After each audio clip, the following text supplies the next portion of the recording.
How does a modern democracy, one with a constitution, elections, the whole nine yards, turn into a brutal dictatorship in just a year and a half? It seems impossible, right?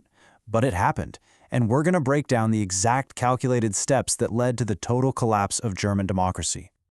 To really get how this could happen, you first have to understand the sheer desperation in the air.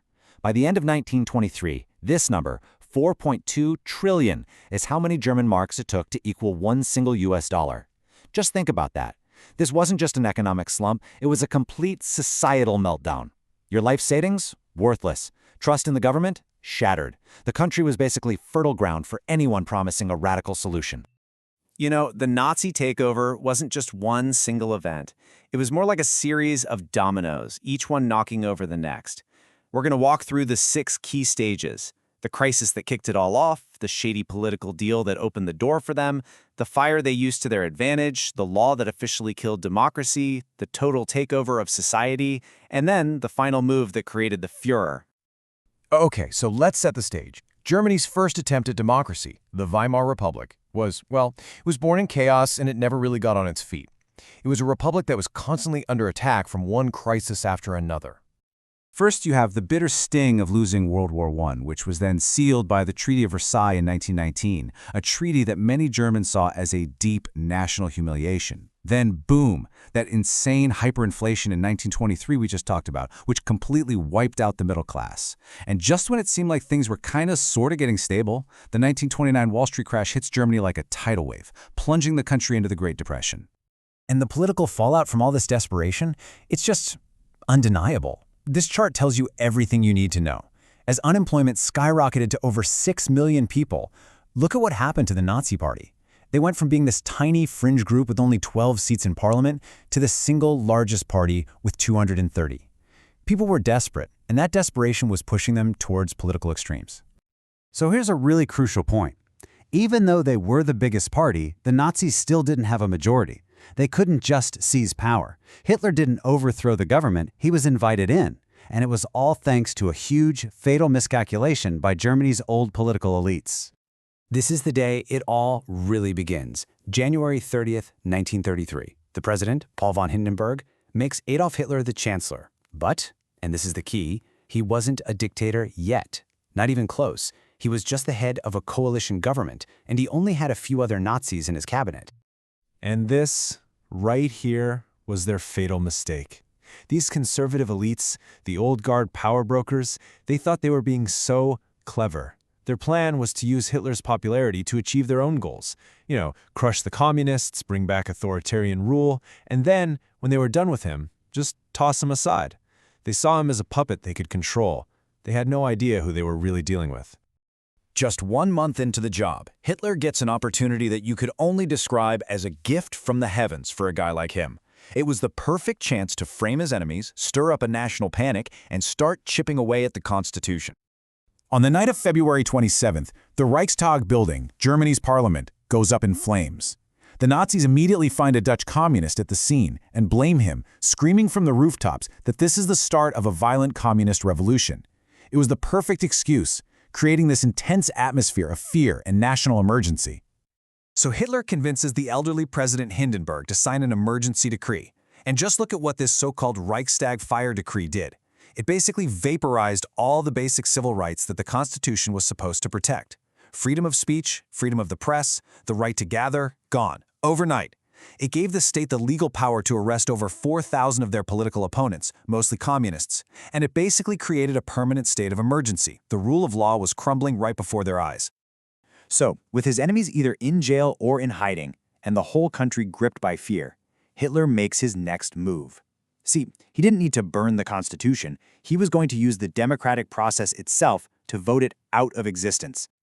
I mean, that's the chilling question at the heart of this next step, isn't it? And the Nazis provided a terrifying answer. They proved that you don't always need a violent coup to tear down a republic. Sometimes, you can just convince it to abolish itself. On March 23, 1933, Hitler proposes something called the Enabling Act. The name sounds pretty harmless, but what it did was absolute. This law would literally transfer all lawmaking power away from the parliament and give it directly to Hitler's cabinet for 4 years. It was, for all intents and purposes, a legal pathway to dictatorship. So how on earth did he get the 2/3 vote he needed to basically amend the Constitution? Well, it was a pretty brilliant and terrifying mix of terror and manipulation. First, he had his stormtroopers, the SA and the SS, surround the building, chanting threats to intimidate everyone inside. Second, he just eliminated a chunk of the opposition. All the communist politicians were already in jail or banned from even showing up. And third, he persuaded the crucial Catholic Center Party by promising to protect religious freedom. Promises he, of course, had no intention of keeping. And the result? The act passed. Democracy had just legally voted itself out of a job. Okay, so with the Enabling Act now law, Hitler basically had a legal blank check to do whatever he wanted. The next phase was all about the systematic and incredibly fast takeover of every single part of German life. The Nazis even had a word for this process: Gleichschaltung. It translates to coordination. But this wasn't just about politics. It was about forcing every institution, every sports club, every school, every newspaper to fall in line with Nazi ideology. And the scope of this takeover was just breathtaking. By July of 1933, we're talking just a few months later, Germany was officially a one-party state. All other political parties were banned, the trade unions, which represented millions of workers, were completely abolished, the government itself was cleansed of any Jews or people the Nazis considered politically unreliable, and finally, every lever of culture, the press, the radio, the movies, was put under the iron fist of Joseph Goebbels' propaganda ministry. There was just no space left for anyone to disagree. By the middle of 1934, Hitler was the undisputed master of Germany. But there were still two potential threats left on the board: rivals inside his own party and the powerful, independent German army. His final move was to deal with both of them in one swift, incredibly brutal stroke. So here's the conflict. On one side, you've got the professional German army. They're wary of Hitler, but he needs them for his future plans of conquest. On the other side, you have the SA, his loyal brown shirts. They've ballooned into this huge paramilitary force of 3 million guys, and their leader, Ernst Röhm, wants them to become the new German army. Hitler knew he couldn't keep both happy. He had to choose. And so he made his choice. On June 30th, 1934, Hitler launched a ruthless, bloody purge against the leadership of his very own SA. History remembers it as the Night of the Long Knives. Over a single weekend, the SS murdered more than 200 people. Röhm was killed along with other political opponents who had nothing to do with the SA. Just like that, the power of the SA was broken forever. And in return for getting rid of their rival, the grateful leaders of the German army did something they had never done before. They swore a personal oath of unconditional loyalty, not to the country of Germany, but directly to Adolf Hitler himself. And that, right there, was the last piece of the puzzle. Just about a month later, President Hindenburg died. With the army now loyal to him personally, Hitler simply merged the jobs of president and chancellor and declared himself the Führer. The process was complete. In just 18 months, from being appointed chancellor in January 1933 to Hindenburg's death in August 1934, every single check and balance on his power had been totally eliminated. The fall of the Weimar Republic just leaves us with this one really chilling question, doesn't it?